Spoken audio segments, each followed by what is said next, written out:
నమస్తే. శ్రీ గురుభ్యో నమః. శ్రీమాత్రే నమః. ఆదిత్యాయ చ సోమాయ మంగళాయ బుధాయ చ గురుశుక్ర శనిభ్యే రాహవే కేతవే నమః.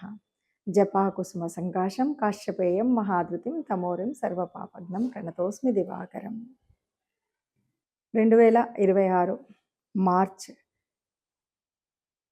ఫలితాలను తెలుసుకునేటప్పుడు మొదటి పక్షం ఫలితాలు ఎలా ఉన్నాయో తెలుసుకుందాం. మార్చ్ 2026 గోచార ఫలితాలు ఎలా ఉంటాయి అని తెలుసుకోవడానికి ముందు ఇక్కడ ఈ మార్చికి మాత్రం ఒక ప్రత్యేకత ఉంది. ఎందుకంటే సగం మాసం వరకు సనాతన ధర్మంలో మనం చెప్పుకున్నటువంటి మన పండగ, మన తొలి సంవత్సరాది ఏదైతే ఉందో, తొలి ఉగాది ఏదైతే ఉందో అక్కడి నుండి చెప్పుకోవాల్సినటువంటి పంచాంగం, అక్కడి నుండి వినవలసినటువంటి ఫలితాలు ఏవైతే ఉన్నాయో అది ఈ మార్చి మాసానికి వచ్చేసరికి ఒక 15 రోజుల వరకు దాదాపుగా 15, 16, 19వ తారీఖు ఉగాది వస్తుంది కాబట్టి అక్కడి వరకు విశ్వావసు నామ సంవత్సర ఫలితాల్లో ఉండి ఆ తర్వాత మనకి పరాభవ నామ సంవత్సరం మొదలవుతుంది. ఇది కాస్త 2 అంటే కొత్త పాత 2 సంవత్సరాలను కలుపుతూ ఉన్నటువంటి మాసంగా మనం మార్చి మాసాన్ని చెప్పుకోవచ్చు. ఇక ఈ మాసానికి కనుక గోచార ఫలితాలను తెలుసుకునేటప్పుడు అసలు గోచారంలో మనకు ఉండవలసినటువంటి గ్రహస్థితి ఈ మాసంలో మరి ఎలా ఉంది, ప్రారంభంలో ఎలా ఉంది, చివరిలో ఏదైనా మార్పు ఉందా అని కనుక చూసినట్టయితే ముందుగా ఇందులో మనకి కుంభరాశిలో మొన్నటి వరకు మనకు తెలుసు అధిక గ్రహాలు అక్కడ ఉన్నటువంటి సంగతి. 15 వరకు రవి అందులోనే ఉంటాడు, రాహు అక్కడే ఉన్నాడు, కుజుడు కూడా అక్కడ ఉన్నాడు. ఇక మీనరాశిలోకి వస్తే మరి మీనరాశిలో మనకి శుక్రుడు, శని ఇద్దరు అక్కడ ఉంటారు. మనకి గ్రహాల తేడా కూడా మనకు కనిపిస్తుంది. శుక్రగ్రహానికి వచ్చేసరికి ఆయనకు ఉచ్చస్థానమైనటువంటి స్థానంలో శుక్రుడు ఉన్నాడు. ఇక గురువు మిథునంలో ఉంటాడు. ఇది మనకు కనపడుతుంటే ఇక మరొక గ్రహం కేతు సింహరాశిలో ఉంటాడు. ఇది మనకు నవగ్రహాలు ఎక్కడ ఉన్నాయని. చంద్రుడు ప్రారంభంలో అయితే మనకి కర్కాటకంలోనే ప్రారంభమవుతాడు.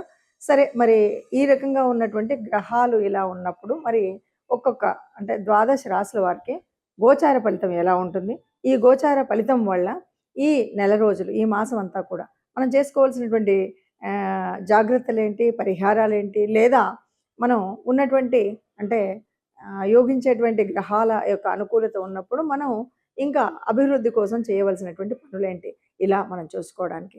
నిజంగా జాతకంలో చెప్పినట్టు జరుగుతుందా? అసలు జాతకాలు ఇంతమంది చెప్తున్నారు, మరి అందరి జీవితాలు చూస్తే బయట ఇలా ఉన్నాయి అనేవాళ్ళు చాలా ఎక్కువగా ఉన్నారు. నిజానికి జాతకం అంటే జాతకం మనకు తెలుసు కాబట్టి ఈ జాతకంలో జరిగినట్టు ఇలాగే జరుగుతుందని జన్మ జాతకం వల్ల కానీ మీరు గోచార రీత్యా కానీ నిజంగా చెప్పడం అనేటువంటిది అంత సులభమైనటువంటిది కాదు, అది నిజమైనటువంటిది కాదు. ఎందుకు అంటే మనకు గోచార ఫలితం ఉన్నప్పుడు కూడా ఎట్లా ఉంటుంది అంటే ఒక రకంగా చెప్పాలంటే ఏదైనా కష్టం వచ్చినప్పుడు ఆ కష్టాన్ని తట్టుకోవడానికి ఓ సహాయం చేసేటువంటిది, ఆ కష్టాన్ని తప్పుకొని కొద్దిగా ముందుకు వెళ్ళడానికి మనకు కావాల్సినటువంటి ఒక చేయూతనిచ్చేటువంటి ఒక మార్గదర్శనం చేసేటువంటిదే. అలాగా జాతకం కూడా అంతే. మనం ముందు తెలుసుకోవడం ఎందుకు అంటే ఈ కష్టం రాబోతుంది కాబట్టి ఇలా ఉండకండి. ఆ కష్టం ఎందుకు వస్తుంది? నీ దురుస్తనం వల్ల రావచ్చు, లేదు కుజుడు ఉన్నాడు కాబట్టి నీ తొందరపాటుతనంలో రావచ్చు. ఇలాంటి విషయాలు చెప్తూ ఉంటాం కాబట్టి ఆ తొందరపాటును తగ్గించుకోవడం, ఇతరులతో మాట్లాడేటప్పుడు మంచిగా మాట్లాడడం, ఈ విషయాల వల్ల ఉంటుంది. కాబట్టి జాతకం అనేది ప్రతి మాసం తెలుసుకోవాల్సిందే. గోచార రీత్యా ఎలాంటి మార్పులు ఉన్నాయి, మనం ఏం మార్పులు తర్వాత ఏ రకంగా ఏ దేవతానుగ్రహం కావాలి మనకు, ఏ గ్రహానుగ్రహం కావాలి అన్నది తెలుసుకుంటూ ముందుకు వెళ్ళవలసిందే. అలా మరి ఈ మార్చి మాసంలో ఒక్కొక్క రాశి వారికి ఎలాంటి ఫలితాలు ఉన్నాయో నెమ్మదిగా చూద్దాం. ఇప్పుడు కర్కాటక రాశి ఫలితాలు. కర్కాటక రాశి వారికి ఎలా ఉంది అంటే అద్భుతంగా ఉంది అని చెప్పడం కష్టం.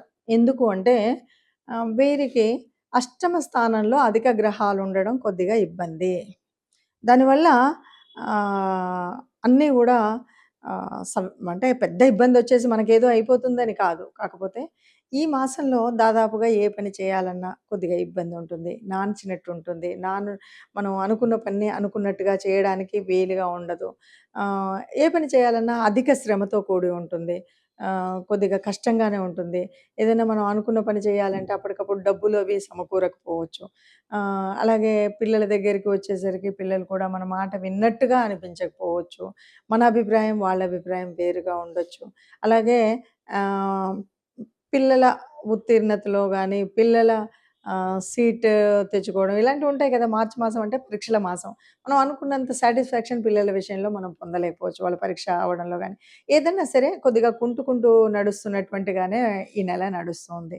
అంటే ఒక్కొక్కసారి ఎలా అనిపిస్తుందంటే, అబ్బా! ఈ నెల ఎలా గడిచిపోయిందో ఒక్కటి గూడా అంటే కష్టం అనేది తెలియనప్పుడు మనకు సుఖాలు ఎన్నొచ్చినా అర్థం కాదు. కానీ కష్టం వచ్చినప్పుడు మాత్రం బాగా అది నాటుకుపోయి, అబ్బా! ఇంత కష్టాలు ఇంకెవరు భరించరు అన్నట్టు అనిపిస్తుంది.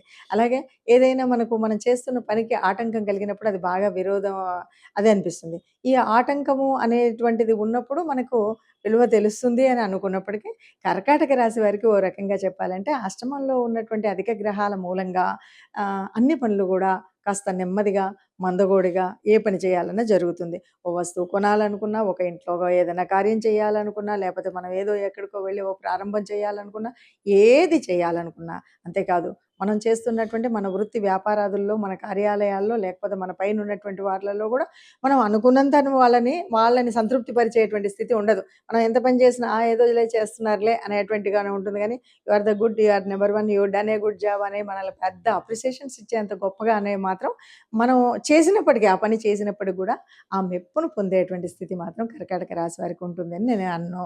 అలాగే మన ఆరోగ్య విషయంలో గూడా కొద్దిగా జాగ్రత్త పడాల్సినటువంటిదే. ఏదో ఇదే దగ్గులే, జలుబులే అని చిన్నదే కదా అని వదిలేయకుండా ఒకవేళ అనారోగ్యం ఉన్నట్టయితే తప్పనిసరిగా మనం ఆస్పత్రిలో సంప్రదించడం ఇలాంటివైతే చేయాలి. ఎందుకంటే ఒక్కొక్కసారి మనం ఏమనుకుంటామంటే చిన్నదే కదా అని ఉంటాం.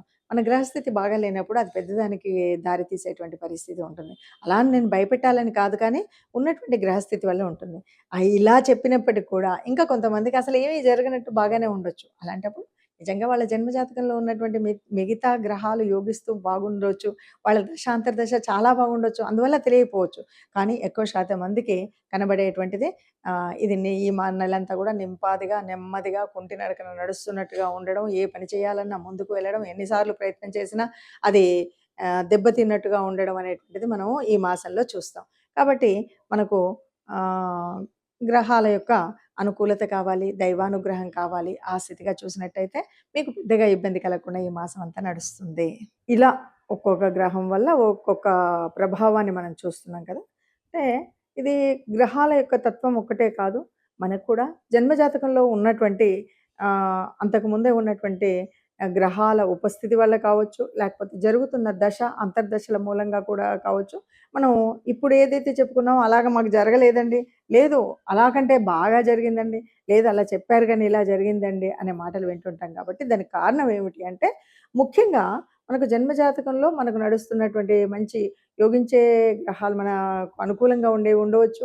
లేదా నడుస్తున్నటువంటి దశ, అంతర్దశలు చాలా బాగా ప్రభావితం చేసేటువంటివిగా ఉండొచ్చు.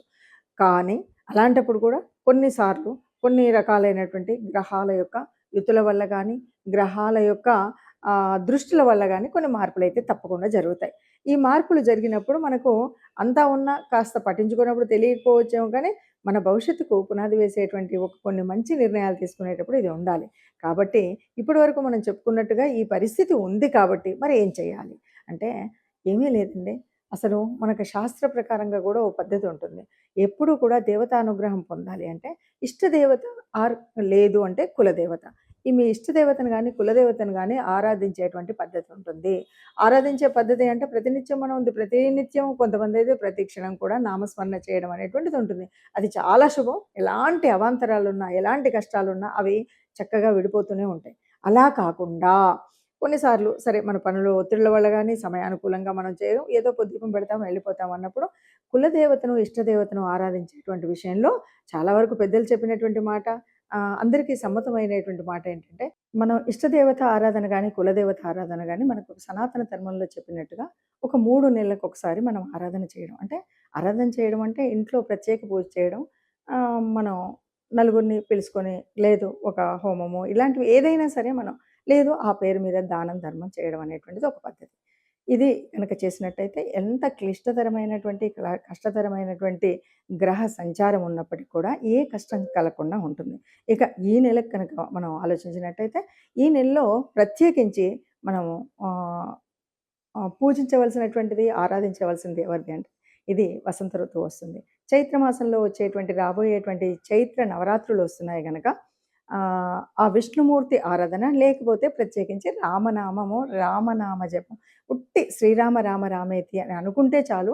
ఏ కష్టం ఉన్నా, ఎక్కడికి వెళ్ళాలన్నా, మనం ముఖ్యంగా ముఖ్యమైన పనులు ఏవైనా చేయాలి అనుకుని, వాటిని ప్రారంభించాలి, నాకు బాలేదు అనుకున్న వారు ఎవరైనా సరే, మీరు ఆపదామపహర్తారం దాతారాం సర్వసంపదాం లోకాభిరామం శ్రీరామం భూయో భూయో నమామ్యహం అని దండం పెట్టుకొని ప్రారంభం చేయండి. ఎలాంటి విఘ్నాలు లేకుండా ఉంటాయి. అందరూ ఆనందంగా ఈ నెలను కూడా మనం గడపొచ్చు అని చెప్పొచ్చండి. నమస్తే.